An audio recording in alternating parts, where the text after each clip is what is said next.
Dear students, welcome to exam study. তো আজকে তোমাদের জন্য ম্যাথমেটিক্স ক্লাস 4 আজকে তোমাদের অল্প সংখ্যক কিছু ম্যাথ তোমাদের জন্য ডিসকাস করা হবে, কারণ সময়ের খুব কম, সামনে যেহেতু পরীক্ষা রয়েছে তাই কিছু সিলেক্টিভ ম্যাথ তোমাদের জন্য করা হবে শর্ট ট্রিক্স হিসাবে।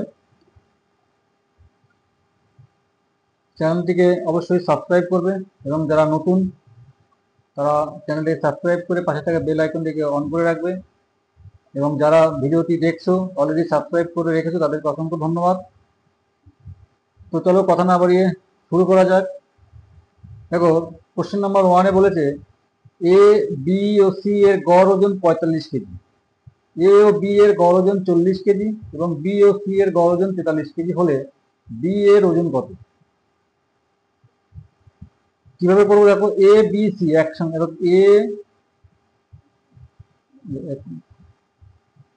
এখানে বলছে এ প্লাস বি প্লাস সি, তিনজনের গড় ওজন কত আছে? 45 কেজি। তাহলে তিনজনের মোট ওজন কত হবে? 45 গুণ কত? 45 গুণ 3, 45 গুণ 3 করলে কত? 135। এটা তিনজন, এ বি সি এর ওজন হলো। এবার শুধু এ প্লাস বি এর গড় ওজন কত ছিল? 40। তাহলে 40 দিতে হয়, তাহলে কত আছে? 40 ইন্টু 2, 40 দুগুণ 80। আচ্ছা, এবার হচ্ছে দেখো বি প্লাস সি এর গড় ওজন কত আছে? 43 কেজি। 43 এর সঙ্গে 2 গুণ করলে কত হবে? 86। তাহলে আমরা টোটাল এ বি সি এবং A B plus B C এর মোট ওজন পেলাম। এবার শুধুমাত্র অর্থাৎ অনলি এ এর ওজন, এর ওজনটা বের করবো, এর ওয়েট। এর ওয়েট কত হবে? শুধুমাত্র এর ওয়েট হবে, এখানে কত হচ্ছে? 135। তাহলে 135 থেকে আমি বিয়োগ করবো কত? 86। কারণ কি? 86 কার আছে? বিসি। তাহলে বিসি যদি বাদ দিই এখান থেকে, তাহলে এ পড়ে থাকে শুধু। তাহলে 135 থেকে আমি 86 বিয়োগ করলে কত দাঁড়াচ্ছে? এখানে দাঁড়াচ্ছে 49 কেজি। তাহলে আমি এখানে লিখতে পারি 49 কেজি। এবার অনলি সি এর ওয়েট। এবার সি এর ওয়েট আমরা কিভাবে বের করবো? সি এর ওয়েট বের করার জন্য এই 135 থেকেই, টোটাল এবিসি 135, এই 135 থেকে আমি 80 বিয়োগ করবো। 80 কেন? 80 হচ্ছে এ বি, তাহলে শুধু সি পড়ে থাকে এখানে। তাহলে 135 থেকে যদি আমি 80 বিয়োগ করি, তাহলে আমার এখানে দাঁড়াচ্ছে 5 আর এখানে দাঁড়াচ্ছে 5, 55। তাহলে আমার এখানে কত দাঁড়াচ্ছে? 55। সি এর ওজন কত? 55 কেজি। এবার দেখো, তাহলে এখানে দেখো এ প্লাস বি প্লাস সি আছে, তাহলে আমি এভাবে লিখতে পারি এ প্লাস বি প্লাস আবার বি প্লাস সি, অর্থাৎ এই যে এ বি বি সি, অর্থাৎ এই দুটোকে যোগ করলাম। যোগ করলে কত দাঁড়াচ্ছে? এখানে যোগ করা যাচ্ছে 49, 55, দুটো যোগ করবো 49 প্লাস 55, এই দুটো যোগ করলে কত হচ্ছে? 166। দেখো এটা যোগ করলে কত হচ্ছে? 166।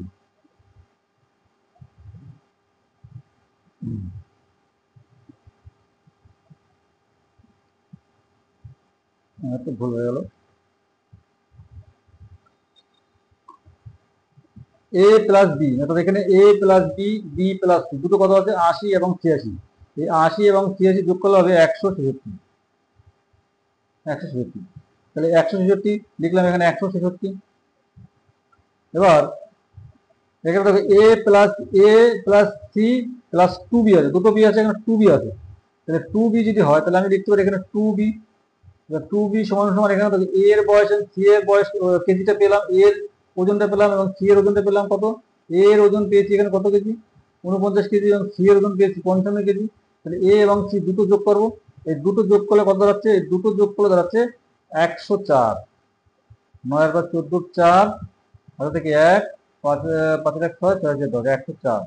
এবার 104 এখান থেকে বিয়োগ করবো, 166 থেকে আমি 104 বিয়োগ করে দেবো, তাহলে কত থাকছে? 62 থাকবে, সমান সমান 62 থাকবে। এবার এখানে 2b সমান সমান পাচ্ছি 62। 2b সমান যদি 62 হয়, তাহলে b ইকুয়াল টু হবে কত? 62/2 সমান সমান কত হবে? 31 কেজি। তাহলে বি এর ওজন কত হবে? 31 কেজি। দেখো বুঝতে পেরেছি কিনা? C is the right answer. চলো নেক্সট, পরের অঙ্কটা কি আছে?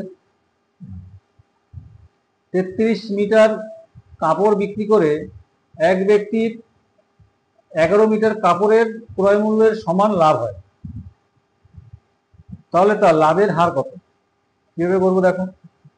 প্রথমে আমি কস্ট প্রাইস অর্থাৎ ক্রয় মূল্যটা বের করবো। কস্ট প্রাইস কত আছে? কস্ট প্রাইস ধরে নিলাম 33 টাকা।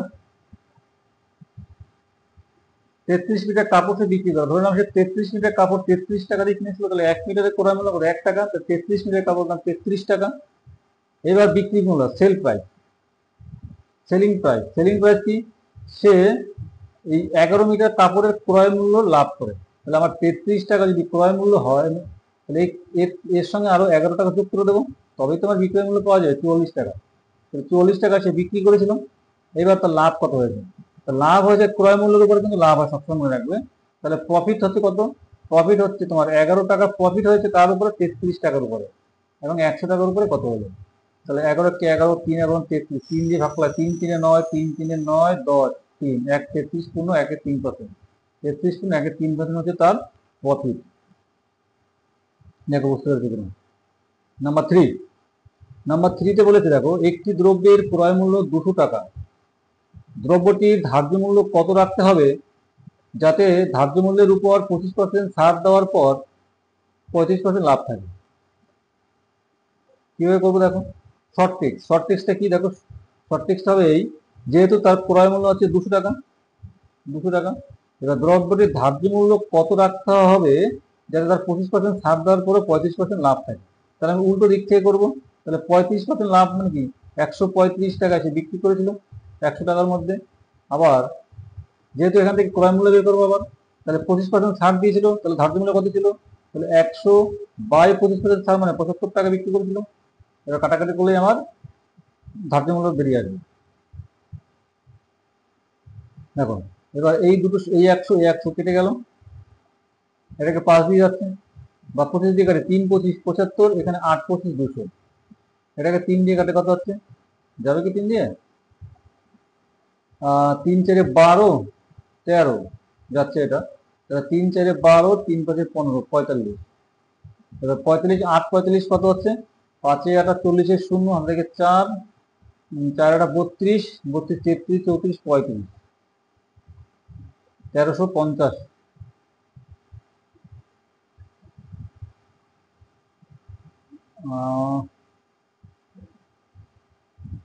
কোথায় একটু ভুল হয়েছে কাটাকাটি। 75 3 25 75, 8 25 200, এই শূন্য কেটে গেল। আচ্ছা 3 দিয়ে কাটলাম, এটাকে 3 দিয়ে কাটলাম, 3 অক্ষে 3, 3 অক্ষে 3, 3 4 12 12 13, তারপরে 1 15, 3 5 15 45, 1350, 5 8 5 4 40 থেকে 4, 4 32 32 33 34 35, 350 টাকা হবে। একটা হবে না, 350 টাকা। 5 8 40 শূন্য থেকে 4, 4 32 32 33 34 35 36, 360 টাকা। তাহলে 360 টাকা হচ্ছে আমার কত? ধার্য মূল্য। কোথায় আছে? D is the right option. একটু কাটাকাটি মিস্টেক হয়ে গেছিল, তার জন্য আমি ক্ষমা চেয়ে নিচ্ছি। চলো পরের অঙ্কটা। নাম্বার 4, বার্ষিক সরল সুদের হারে 800 টাকা 3 বছরে 956 টাকায় পরিণত হয়। যদি সুদের হার 4% বেড়ে যায়, 3 বছরে 800 টাকা কত টাকায় পরিণত হবে? দেখো বার্ষিক সরল সুদের হার 800 টাকা, বার্ষিক সরল সুদের হারে 800 টাকা 3 বছর হচ্ছে কত? 956 টাকা। তাহলে এখান থেকে সুদটাকে বের করে নিই। তাহলে সুদ কত হচ্ছে? প্রথম সুদ হচ্ছে 956 টাকা, আর সুদের হার বেড়ে যা ছিল তার থেকে বেড়ে 4% বেড়ে যায়, বেড়ে গিয়ে কি হয়? 3 বছরই সময় একই এবং 800 টাকা হচ্ছে আসল, তাহলে কত টাকায় পরিণত হবে? এটাকে আমি যদি ডিটেলস করতে চাই বড় হয়ে যাবে, তো শর্ট করার জন্য কি করবো দেখো, দ্বিতীয় ক্ষেত্রে 4% যেহেতু বাড়ে, তাহলে 4%-এ কত টাকা বাড়ে আমি সেটাকে বের করবো। 4%-এ কত টাকা বাড়ে, তাহলে দ্বিতীয় ক্ষেত্রে, প্রথম ক্ষেত্রে সুদ হয় কত, 956 টাকা, এটা ধরে নিলাম প্রথম ক্ষেত্রে 956 টাকার মোট সুদ হচ্ছে, অর্থাৎ সুদ আসল হচ্ছে। আর দ্বিতীয় বছর যেহেতু 4% বাড়ে, তাহলে 4%-এ কত পার্সেন্ট সুদ হয়, তাহলে আমরা করি আসল কত, 800, টি, টি 3 বছর, আর মানে কত, আর হচ্ছে 4%, তাহলে PTR/100, এই 100 এই শূন্য এই শূন্য কেটে দিলাম, তাহলে কত হচ্ছে 3×4=12, 8×96, এই 96 টাকা হচ্ছে আমার এক্সট্রা বেশি হচ্ছে, কার থেকে 4% বেড়ে যায় সুদ যেহেতু, তাহলে 96 টাকা আমার বাড়ে। তাহলে এবার মোট কত হলো, তাহলে আগের ছিল 956 টাকা আর এখন হচ্ছে 96 টাকা, এটা যোগ করে দেবো, যোগ করে দিলে আমার টোটাল এখন পেয়ে যাবো। তাহলে কত হচ্ছে 612, 2 হাতে 1, 9 1 10, 10 5 15, 5 হাতে 1, 9 1 10, কত হচ্ছে 1052 টাকা। এই 1052 টাকা হচ্ছে এখন বর্তমানে সে তাহলে পাবে। দেখো বুঝতে পেরেছি কিনা। পরের অঙ্ক নাম্বার 5, একটি চৌবাচ্চা এ পাইপ ভর্তি করে 8 ঘন্টায় এবং বি পাইপ ভর্তি করে খালি করে 5 ঘন্টায়। চৌবাচ্চাটি 3/4 যদি ভর্তি থাকলে কত ঘন্টায় পাইপ দুটি একসঙ্গে চৌবাচ্চাটি খালি করবে? কিভাবে করব? প্রথমে A pipe, B pipe, A pipe 8 ঘন্টায় ভর্তি করে, বি পাইপ খালি করে 5 ঘন্টায়, খালি মানে -3 বোঝানো হয়। আচ্ছা, এটা যদি টাইম হয় তাহলে এর এফিসিয়েন্সি কত হবে? এফিসিয়েন্সি হবে উল্টো, কারণ হচ্ছে মোট ক্ষমতা কত, 5/40 হচ্ছে মোট ক্ষমতা, অর্থাৎ মোট কাজ। এই মোট কাজ যদি হয় তাহলে এর কত হবে, 5/40 5 আর 5/40 8।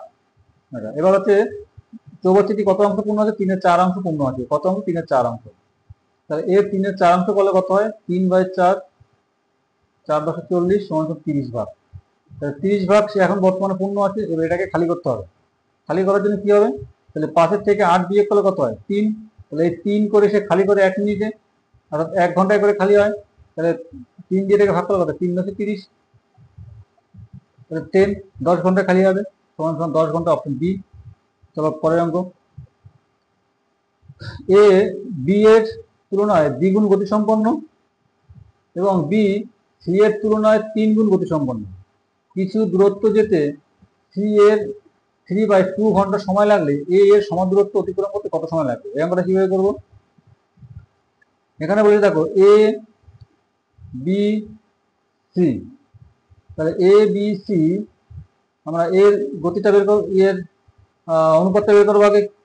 তাহলে প্রথম বলতে আমি সি এর গতি যদি আমি ধরি 1, তাহলে বি হচ্ছে দ্বিগুণ মানে 3 গুণ মানে 3, আর বি হচ্ছে বি এর 3 গুণ মানে দ্বিগুণ, মানে 3 2 6। তাহলে এ বি সি এর গতি পেলাম, গতি অর্থাৎ গতি, এ এর গতি তোমার 6, বি এর গতি 3, সি এর গতি 1। এবার সি 3/2 এত ঘন্টায় যাচ্ছে কত কিলোমিটার সেটা বের করা হবে। ঘন্টার সাথে যদি ক্ষমতা গুণ করা হয় তাহলে কিন্তু দূরত্ব পাওয়া যায়। তাহলে এর সঙ্গে যদি আমি 1 গুণ করি তাহলে কি পাবো, 3/2, অর্থাৎ এত কিলোমিটার ডিস্টেন্স পেলাম, এত কিলোমিটার সে দূরত্ব পেলাম, সে এত কিলোমিটার যাচ্ছে। এবার এ এই এত কিলোমিটার দূরত্ব যদি কত সময় লাগে, তাহলে সময় বের করার নিয়ম আছে, দূরত্বকে গতি দিয়ে ভাগ করতে হবে। তাহলে দূরত্ব কত আছে, 3/2, এটাকে আমি ভাগ করবো কত দিয়ে, এটাকে আমি ভাগ করব এর ক্ষমতা দিয়ে, ক্ষমতা কত, এ এর ক্ষমতা 6, কত, এ এর ক্ষমতা 6, তাহলে 6 দিয়ে ভাগ করবো, তাহলে ভাগ করলে কত আছে, 3/2 ইন্টু উল্টে যাবে 1 এর 6, 3 হচ্ছে 3, 3 2 6, তাহলে কত হচ্ছে এখানে 1 এর 4, 1/4। তাহলে 1/4 এত ঘন্টা, এটাকে মিনিটে করতে হলে কি করবো, 60 দিয়ে গুণ করবো, তাহলে 4 1 4, 4 গুণ 60 সমান 15 মিনিট, 15 মিনিট। 15 মিনিট কোথায় আছে দেখো, এ ইজ দ্য রাইট অপশন। দেখো বুঝতে পেরেছি কিনা। নেক্সট, একজন ব্যক্তি স্রোতের প্রতিকূলে 36 কিমি এবং স্রোতের অনুকূলে 38 কিমি প্রতি ক্ষেত্রে 6 ঘন্টা করে সময় লাগে। তাহলে স্রোতের গতিবেগ কত কিমি পার ঘন্টা আমাকে বের করতে বলেছে। তাহলে আপ মানে হচ্ছে স্রোতের প্রতিকূল, আর ডাউন হচ্ছে স্রোতের অনুকূল। এবার প্রতিকূলে 36 কিমি যাচ্ছে, প্রতিকূলে মানে হচ্ছে আপ স্ট্রিমে যাচ্ছে 36 মিনিট, কয় ঘন্টা? 6 ঘন্টা। তাহলে সময় গতিবেগ কত হবে? 636 মানে 6। আর ডাউন স্ট্রিমে 36 কিমি যাবে, কত? এই 48 কিমি যাবে ডাউন স্ট্রিমে, অনুকূলে যাবে 48 কিমি, কত ঘন্টা সময় লাগবে? 6 ঘন্টা। তাহলে সময় গতিবেগ কত হবে? 48কে ভাগ করবো 6 দিয়ে, মানে 6 8 48 8। এটা পেলাম আমি গতিবেগ। আপ স্ট্রিমে গতিবেগ 6, ডাউন স্ট্রিমে গতিবেগ 8।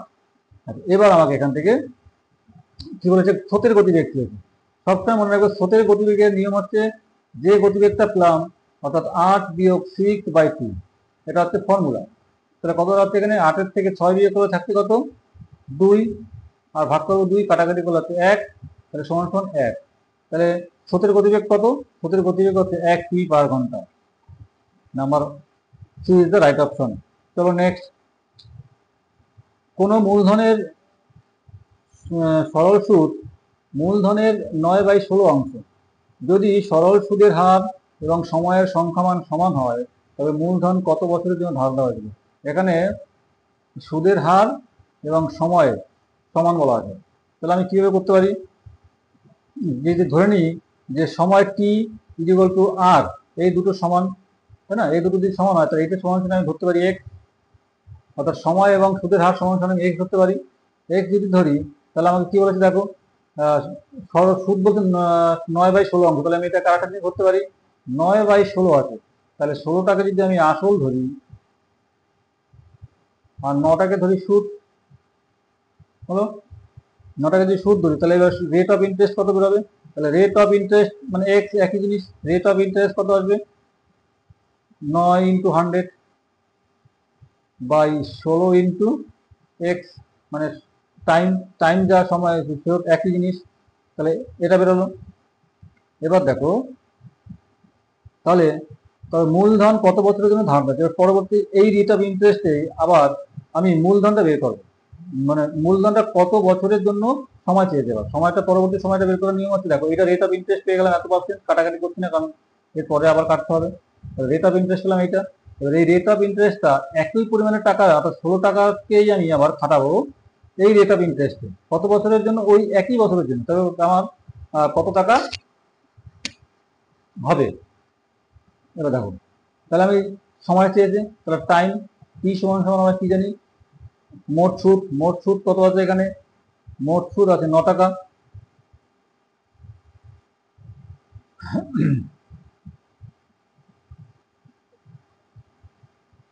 এখানে দেখো টি আর মোট সুদ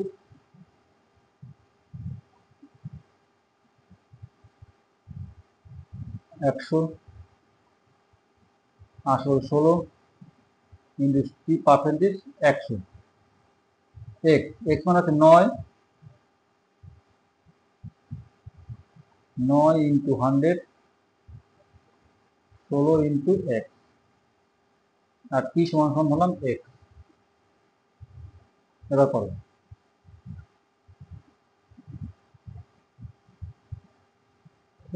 এবার কাটাকাটি করলে আমার আসবে আর ইকুয়াল টু আসবে 9×25/4। এটাকে রুট ওভার কর, রুট ওভার কত আসছে? এবার 3×3=9, 5×5=25 আর 2, তাহলে 15, 3×15/2, একে ভাগ করলে আসবে 7.5, 7.5। 7.5 হচ্ছে তার রাইট অপশন। কোথায় আছে 7.5? এই 7.5 নাম্বার বি। আচ্ছা, এই অঙ্কটাকে আবার আমি একটু শর্টে করে দিচ্ছি, আরো শর্ট, ঠিক আছে?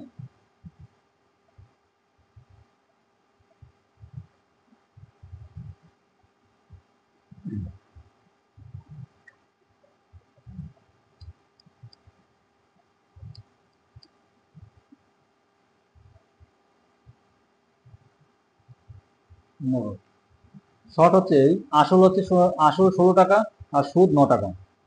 আসল 16 টাকা, সুদ 9 টাকা। আর আমি ধরে নিলাম সময়, সময় আর সুদের হার হচ্ছে আর, আর আর টি সমান সমান এক্স, একই জিনিস। তাহলে আমি এটাকে লিখতে পারি যে এক্স ইকুয়াল টু 9×100, 16×8, আর মানে এক্স। এবার এটাকে ক্যালকুলেশন করো, বা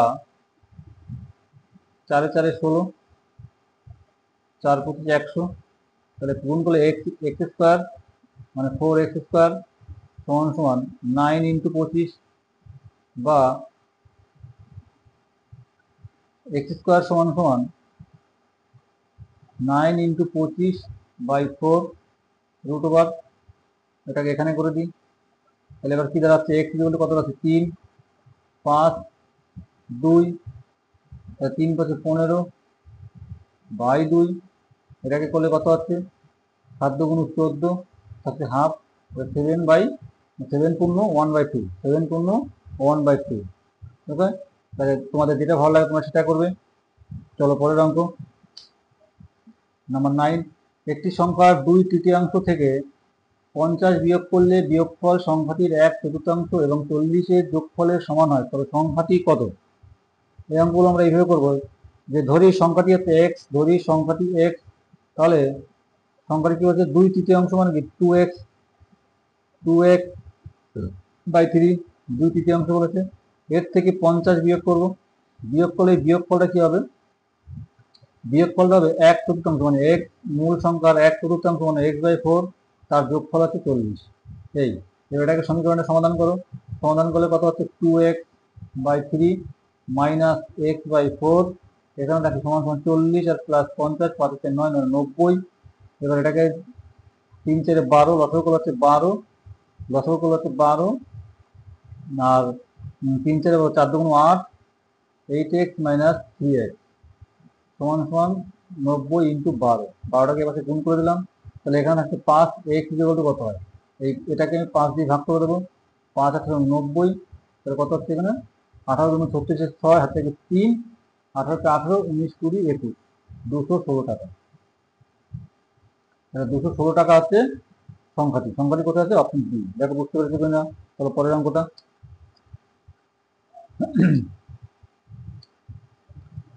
নাম্বার 10। পি একটি কাজের 1/2 অংশ 10 দিনে এবং কিউ ওই কাজের 1/5 অংশ করে 4 দিনে সম্পূর্ণ করে, তবে দুজনে একত্রে কাজটি কতদিনে করতে পারবে? এটাকে কি করবো দেখো, পি পি একটি কাজের 1/12 অংশ করে 10 দিন, 10 দিনে যদি এত অংশ করে তাহলে এক অংশ করবে কত দিনে, তাহলে এক অংশ করবে কত দিনে, 20 দিনে করবে। তাহলে আমি লিখতে পারি পি এক অংশ কাজ করে কত দিনে, 20 দিনে, অর্থাৎ 2 ইন্টু 10 সমান সমান 20 দিনে করে।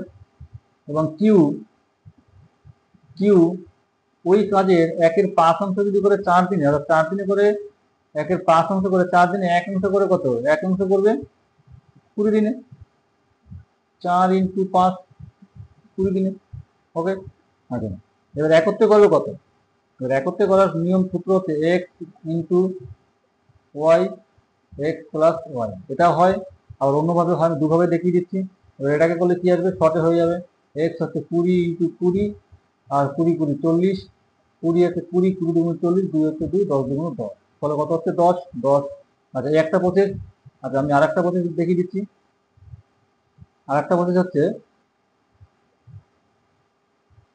পি কিউ, পি করে 20 দিনে, কিউ করে 20 দিনে, তাহলে মোট ক্ষমতা যদি আমি ধরি 20, তাহলে 20 একে 20, 20 একে 20, এর একসঙ্গে করবে, একসঙ্গে করলে 1 যোগ 1 সমান 2 হচ্ছে। এবার 10 20-কে 2 দিয়ে ভাগ করলে কত হচ্ছে 10, 10 দিনে করবে। দেখো কোনটা তোমাদের কাছে ইজি মনে হয় সেটা তোমরা নিতে পারো। চলো পরের অঙ্কটা নাম্বার 11। এক ব্যক্তি বার্ষিক 10% চক্রবৃদ্ধি সুদের হারে 21,000 টাকা ধার নেন, তবে প্রতি বছর তাকে কত টাকা করে দিতে হবে যাতে তার পুরো ধার 2 বছরের মধ্যে শোধ হয়ে যায়? খুব ইম্পর্টেন্ট একটা অঙ্ক। এই অঙ্কটা বিভিন্ন পরীক্ষায় এসে যায়, খুব ইম্পর্টেন্ট, একদম ভেরি ভেরি মোস্ট ইম্পর্টেন্ট অঙ্ক। নোট করে নাও তোমরা অঙ্কটা। অঙ্কটা কিভাবে করবো, যেহেতু কম্পাউন্ডের অঙ্ক একটু জটিল আছে, তো দেখো আমরা শুধু একটা সূত্র মনে রাখবো, এই অঙ্কটা সূত্র ছাড়া হবে না। একটা সূত্রটা কি, সূত্র হচ্ছে যখন এরকম ইনস্টলমেন্টের অঙ্ক আসবে তখন সূত্রটা হচ্ছে এই, মানে এই কোন সূত্রটা লিখে দিচ্ছি, যে সূত্র এরকম ক্ষেত্রে যদি হয় তাহলে লিখবো উপরে আসল মানে 1, নিচে থাকবে কত 1 প্লাস আর by 100 by n power n, এই হচ্ছে সূত্র। এই সূত্রটা দিয়ে অঙ্কটা করতে হবে। দেখো তাহলে এক ব্যক্তি 10% চক্রবৃদ্ধি সুদ চেয়েছে, তাহলে 21,000 টাকা ধার নিয়েছে, তাহলে প্রতি বছর তাকে ধার শোধ করতে হবে এবং ইনস্টলমেন্টে শোধ করবে, তার 2 বছরই তাকে শোধ করতে হবে। তাহলে সে প্রত্যেক বছর সুদ আসল মিলে কত টাকা করেছে তাকে দিতে হবে ইনস্টলমেন্টে। তাহলে কি করবো, সে প্রতি বছর মনে করি X টাকা করে দেয়, ধরে নিলাম সে প্রতি বছর X টাকা করে দেয়। তাহলে যদি X টাকা করে দেয়, তাহলে আমি সূত্র অনুযায়ী কি লিখবো, প্রথম বছরের ইন্টারেস্ট, অর্থাৎ প্রথম বছরে ফার্স্ট ইয়ার সে কত টাকা দেয় প্রথম বছর, তাহলে সে প্রথম বছর দেয় X বাই 1 প্লাস R, আর মানে 10/100 ইন্টু n, এর মান হচ্ছে 1, যেহেতু প্রথম বছর। তাহলে এটাকে করলে কত দাঁড়াচ্ছে, X ইন্টু 100, 10 × 100, এই 10 × 100 প্লাস কত হচ্ছে, লসও করলে কত হচ্ছে, লসও করলে 10, তাহলে কত হবে 110, 110/100, তাহলে 110/100, এই সময়টা কাটলাম না, 10ই থাকলো আর এটাও 100ই থাকলো, তাহলে 110/100। তাহলে এখানে উল্টে যাবে, উল্টে গেলে কি হবে, 110 উপরে 100 নিচে 110, এই সময় কেটে গেলে কত হচ্ছে এখানে 10x/100, এই 10x/11, এটা প্রথম ইনস্টলমেন্টে দিচ্ছে। আচ্ছা, দ্বিতীয় ইনস্টলমেন্ট, এবার দ্বিতীয় ইনস্টলমেন্ট কত আসবে, দ্বিতীয় ইনস্টলমেন্টটা যদি এইভাবে করি আমি, যে X/1 প্লাস 10/100 ইন্টু 2 কেন, সেকেন্ড ইয়ার যেহেতু, তাহলে এটাকে কাটাকাটি করলে কত আসবে, X ইন্টু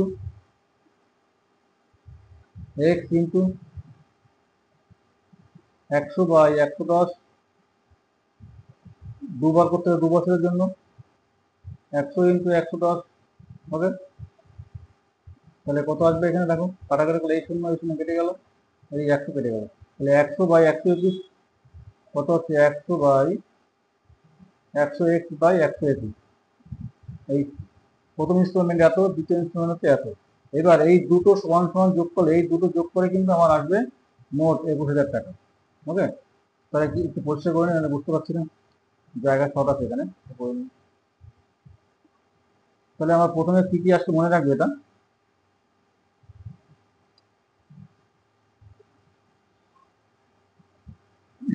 তাহলে প্রথম ইনস্টলমেন্টে কত এসেছিল, প্রথম ইনস্টলমেন্টে এসেছিল 10/10x/11, 10x/11 প্লাস দ্বিতীয় ইনস্টলমেন্টে কত আসছিল, দ্বিতীয় ইনস্টলমেন্টে এসেছিল 100x/121, এটা সমান কত আসবে, 21,000 টাকা। এটাকে সলভ করো, সলভ করলে কত আসবে, লসগু হচ্ছে 121, এখানে কত থাকবে, এখানে থাকবে 110x প্লাস এখানে থাকবে 100x সমান 21,000, বা তাহলে 110 থেকে 100 বিয়োগ করলে এখানে যোগ করলে কত হচ্ছে, 210x সমান 21,000 ইন্টু 121। আচ্ছা, এবার x ইকুয়াল টু কত আসবে, এটাকে ভাগ করে দাও, 210, এটাকে কাটাকাটি করলে আসবে, কাটাকাটি করো, কাটাকাটি করলে আসবে 121 এটা হচ্ছে সঠিক উত্তর। দেখো বুঝতে পেরেছো কিনা, কাটাকাটিটা তোমরা একটু বাড়িতে করে নিও, হ্যাঁ, যেহেতু আমার এখানে জায়গার শর্ট আছে, কাটাকাটি এমন কিছু নয়। তো বুঝতে পেরেছো কিনা, যদি ভালো লাগে চ্যানেলটিকে লাইক সাবস্ক্রাইব করে দেবে। তো এই ছিল আমার আজকের অঙ্ক, আশা করি তোমাদের বোঝাতে পেরেছি। তো চলো আজকের মতো আমাকে বিদায় দাও, দেখা হচ্ছে পরবর্তী ভিডিওতে। সবাই সুস্থ থাকবে, ভালো থাকবে এবং ভালোভাবে পড়াশোনা করো। Tata, bye bye.